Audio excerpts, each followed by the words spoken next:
초원입니다. 유지연입니다. 반갑습니다. 네. 그래서 난소암 3기 진단을 받고 8년 지났고요. 제가 지금 이제 9년 차 들어가고 있습니다. 저기 오른쪽에 저의 뒷모습이에요. 5년 딱 되고 나서 제주도 가서 혼자 여행을 했습니다. 제가 저에게 주는 보상으로.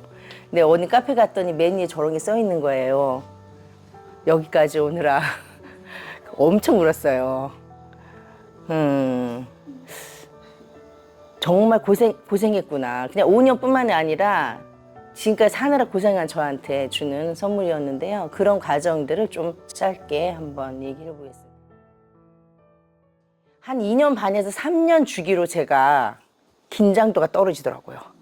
한번 아프면 바짝 긴장해서 한 2년 반은 잘 살아. 옛날로 돌아가요. 한 2년 반은 더 잘 살아. 이렇게 됐더라고요. 먼저 이제 2017년 이전인데요. 아주 바쁜 일상을 살았습니다. 아마 거의 대부분의 제가 만난, 나 암이야 하고 만난 이제 많은 분들이 그렇더라고요. 굉장히 바쁘게 살고 나를 돌보지 않고 살다가 결국 만나잖아요. 저도 그랬습니다. 24시간이 부족한 바쁜 일상이었는데요. 가정과 직장에서 활발하게 활동하느라 24시간 부족했습니다. 그리고 무거운 책임감과 스트레스. 두 아이의 엄마고요. 부모님도 이미 퇴직해서 계시면서 아이를 돌보고 있었기 때문에 부모님의 이제 생활도 다 제가 책임져야 됐고, 직장에서도 책임을 맡고 있었기 때문에 상당한 스트레스와 긴장 상태를 늘 유지하고 있었습니다. 아마 자고 일어나도 맨날 어깨가 아프고 어떤 날 일어나면 목이 안 돌아오고 이랬던 게 다 긴장하면서, 잠조차도 긴장하면서 자서 그랬었던 것 같아요. 그렇게 늘 스트레스를 받고 살았습니다. 그리고 제가 어깨 만나기를 여기서 처음 하면서 딱 느꼈던 건데, 야, 내 어깨에 이렇게 무거운 책임감이 있었구나. 그랬던 기억이 나요. 그래서 가장 나를 짓눌렀던 건 잘해야 한다는 압박감과 책임감이었던 것 같아요. 타고난 체력이라는 말도 안 되는 자기강제. 막 24시간을 하면 사람들이 묻잖아요. 그리고 뭐라 그랬냐면 사람들이 주변에서, 야, 체력이 타고났어. 어떻게 한 번 아프지도 않니? 이러면서. 그걸 또 저는 제 강제로 한 거죠. 자기 강제를 하면서. 그게 제일 무서운 것 같아요. 남이 하면은 그 반항이라도 하는데 내가 나를 강제할 때는 이게 무서운 줄 모르고 그냥 막 하는 것 같아요. 그래서 타고난 체력이라는 말도 안 되는 내 강제로 몸은 돌보지 않고, 잘못된 식생활, 수면 부족, 운동 부족, 뭐 하여튼 나쁜 건 다 했던 것 같아요. 너무 잠을 안 자서 이러다 진짜 내가 아플 것 같을 때 새벽 3시에는 꼭 자야지. 주로 밤을 많이 샜고요. 병원에서 저는 일을 했거든요. 그러니까 밤 새는 게 좀 일상화가 많이 돼 있어가지고 밤을 새다가 이러다가 죽을 것 같아. 그래서 이제 새벽 3시에는 꼭 자야 되겠다. 이렇게 세운 적이 있었어요. 근데 그것도 안 됐다는 얘기죠. 예. 뭐 먹는 거는 뭐. 그리고 이렇게 스트레스 받으니까 당연히 밤 12시, 1시쯤 되면 뭐 좀 이렇게 딱 먹고 스트레스 풀고 사람들과 이제 야식 먹고 뭐 기본으로 그렇게 했습니다. 그래서 잘못된 식생활, 수면 부족, 또 운동도 1도 안 해요. 운동할 시간 어디 있어요? 그 시간에 다른 일 해야죠. 아마 이제 그렇게 살았던 내 이 생활 방식이 아마 불러온 것 같고요. 특히 마지막쯤은 진짜 내가 원하는 게 뭔지 잘 몰랐던 것 같아요. 그런 고민이 좀 있었습니다. 왜냐하면 이게 갱년기가 좀 올 때쯤 같이 겹쳤는데, 갱년기가 와서 그런가 그랬어요. 저는 왜 이렇게 재미있던 일들이 재미가 없어지고, 이게 지금 내가 원하는 건가? 늘 하던 일을 계속 하고 있는데 이게 내가 진짜 원하는 게 맞나? 아마 이런 나의 무의식이 이 일을 수도하게 만들기 위해서 강제 멈춤을 하지 않았나. 나중에는 이제 그렇게 연결이 좀 되더라고요. 마지막에 진짜 내가 원하는 게 무엇인지를 좀 고민하게 되는 그런 시기까지 이렇게 정리를 해보니까 한 이 정도 되는 것 같아요. 그러면서 몸에 이제 신호가 왔죠. 2009년도부터 원인 불명의 자궁출혈이 좀 심하게 있었습니다.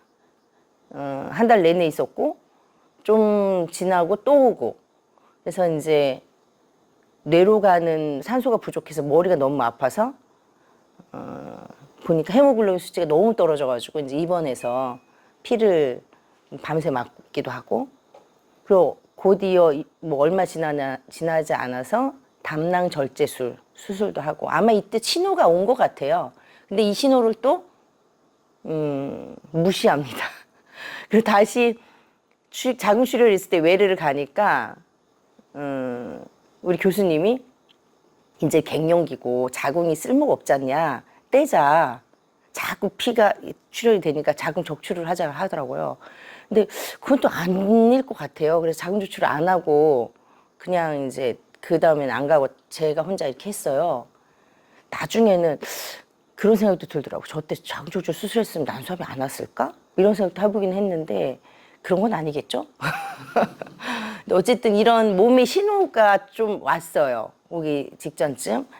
야, 너 타고난 체력이야. 이랬던 게 이제 조금씩 이렇게 사라졌던. 그리고 병원을 찾기 직전에는 오랜 기간 잔변감이 있었습니다. 화장실에 가서 병원을 봐도 시원하지 않고 나가려고 그러면 또 나올 것 같고. 근데 그게 이제 무슨 신경성 대장성 증상이나 뭐 이런 건 련히 하고 병원을 이제 진료를 보지 않았어요. 근데 한번 검사를 받아야지 하고 했던 게 한 6개월 지났던 것 같아요. 그러면서 바쁘다는 이유로 좀 미뤘죠, 건강검진도. 그래서 결국 이런 신호를 좀 무시하고 저 때 바로 했으면 뭐 3기까지 안 갔을 수도 있었는데 어쨌건 이렇게 하고 제가 이제 5월 초에 건강검진을 하고요. 하면서 바로 난소암 3기 진단 받습니다. 자궁경부암 검진하려고 할 때 다 알았어요. 그 교수님이. 그래가지고 바로 촉진하고 내진하고 CT 검사를 추가로 하고 대장 내시경을 했는데 대장 안이 깨끗한 거예요. 그러면 이게 자궁경부암 아니냐 검사할 때는 뭐 검사 결과 나오면서 뭐 전화 오고 난리가 났습니다. 제가 그 병원 직원이니까 뭐 전화 와서 야 이건 자궁경부암인데 이 정도면 수술 못해 뭐 이렇게 하고 막 난리가 났어요. 건강검진을 매년 하잖아요 보통. 근데 매년 못하고 2년 만에 한 거거든요. 그러니까 2년 전에 할 때는 괜찮았어요. 근데 2년 만에 한 게 엄청 큰 덩어리가 직장 뒤에 있고 난소암이 있고 그리고 이게 자궁경부암 아니냐라고 할 때는 수술 불가하다. 그래서 이제 산부인과에서는 수술 못한다. 이렇게 해서 일반외과로 넘겨줬어요. 일반외과 교수님은 보시고 이 정도면 좀 있으면 이제 막히니까 무조건 수술해야 돼, 열어서. 그래서 일반외과에서 이제 수술을 진행을 했습니다. 한 8시간 정도 수술했다고 하고요. 그리고 이제 장루 갖고 나오고 직장을 1cm를 남기고 보통 한 7, 8cm 되는 길이거든요. 1cm 남기고 직장을 다 절개했다고 그러고요. 복강 안에 뭐 암덩어리가 둥둥 많이 떠다녔대요. 그 다 걷어내고 난소하고 자궁을 다 적출했습니다. 그리고 나서 항암 6차례 그리고 이제 둥둥 떠다녔던 것 때문에 이제 방사선 치료를 하게 됐고요. 주로 요즘을 만나니까 사람들이 저는 이런 걸 안 겪은 줄 아시더라고요. 그래서 저도 이거 다 아파서 이거 했거든요. 수술하고 나서 이제 바로 모습입니다. 수술을 못한다고 했다가 하고 나서 나와보니까 그렇게 된 거예요. 제가 너무 기뻐갖고요. 수술한 다음 날이거든요. 운동하는데 진짜 열심히 운동했어요. 그리고 이제 정말 주렁주렁 달고도 너무 기뻐가지고 웃으면서 야, 나 수술했어. 그랬던 기억이 납니다. 하여튼 2017년 6월에 이제 3기 받고 수술 못한다고 했을 때 엄청 울었죠. 근데 사람들 앞에서는 제대로 못하고 혼자서 이제 많이 울었습니다. 그리고 왜 하필 나한테 왔냐.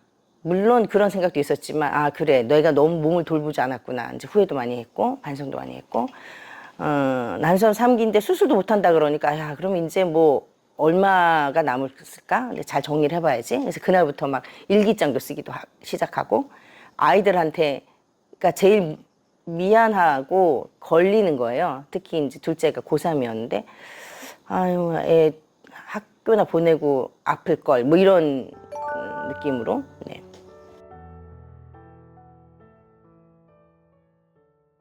그리고 2017년부터 이제 19년까지인데 수술하고 항암하고 방사를 했잖아요. 방사선 후유증이 어마어마하더라고요. 예, 항암 후유증도 있었지만 그건 뭐 기본적인 거고요. 뭐 구토, 탈모, 면 이거는 뭐 기본이죠. 그래서 뭐 역격리해서 치료하는 거 있죠. ANC가 너무 떨어져가지고 면역력이 너무 떨어져서 소독된 밥 먹고 뭐 이렇게 입원도 하기도 하고. 근데 이제 이때 2017년 하반기까지죠. 제가 이제 되게 많이 고민을 했어요. 제가 이제 병원 간호사기도 하고 항암도 하고 방사선도 다 했는데 좀 지나니까 이제 소변이 안 나와요.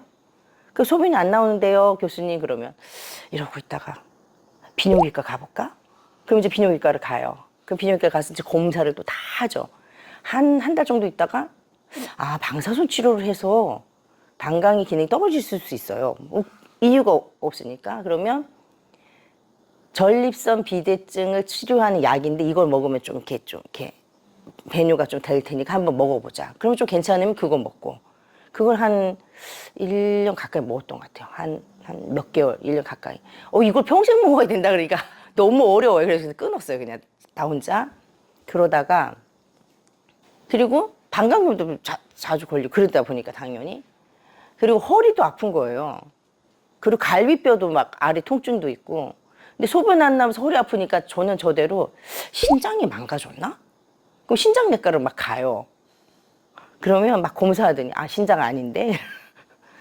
그러고 이게 참 어렵네. 그래서 이때 제가 이제 책을 많이 막 봤어요. 쌓아놓고 봤거든요.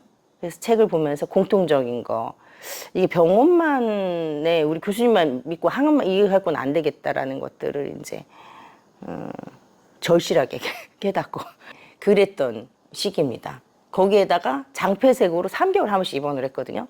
장류를 찬 채로 제일 처음 장폐색이 왔을 때 배가 너무 끊어지게 아픈 거예요. 근데 이게 장폐색인지 얼른 모르고 운동했다가 뭐 굶었다가 막 했는데 나중에 보니까 장류에 뭐가 아무것도 안 나오는 거예요. 아, 이게 장폐색이구나. 그래서 처음에 이제 응급실 찾은 게 2017년 9월입니다. 6월달 수술하고 9월이니까 바로 장폐색이 오고 나서 거의 11월 3개월에 한 번 더 왔고 2018년에 또 8월 12월에서 4번을 장폐색으로 입원을 하는데 그래도 수술까지는 안 하고 다 풀렸어요.